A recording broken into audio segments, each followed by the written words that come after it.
سیدنا معاویہ روایت کرتے ہیں کہ رسول اکرم صلی اللہ علیہ وسلم نے ارشاد فرمایا،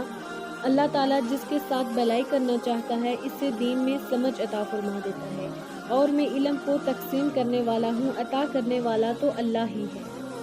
جو شخص طلب علم کے لیے گھر سے نکلا تو جب تک واپس نہ ہو اللہ عز و جل کی راہ میں ہے۔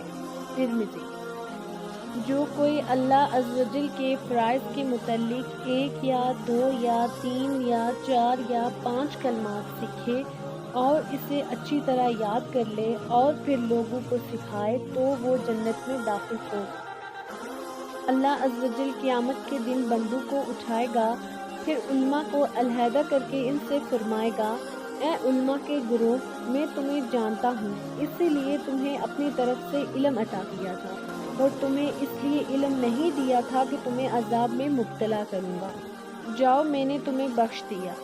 قرآن میں اللہ تعالیٰ نے اہل علم کی اپنی بارگاہ اقدس میں فضیلت بیان کرتے ہوئے ارشاد فرمایا،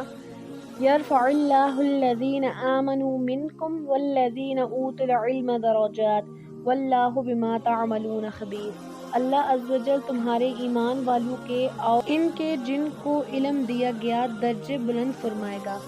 اور اللہ عز و جل کو تمہارے کاموں کی خبر ہے۔ حضرت امامہ باہلی رضی اللہ عنہ سے مروی ہے، فرماتے ہیں کہ رسول اکرم صلی اللہ علیہ وسلم کی بارگاہ اقدس میں 2 آدمیوں کا ذکر کیا گیا،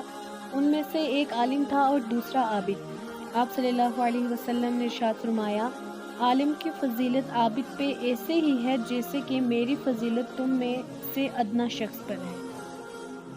حضرت عبداللہ بن عباس رضی اللہ عنہ سے مروی ہے، فرماتے ہیں کہ رسول اکرم صلی اللہ علیہ وسلم نے ارشاد فرمایا،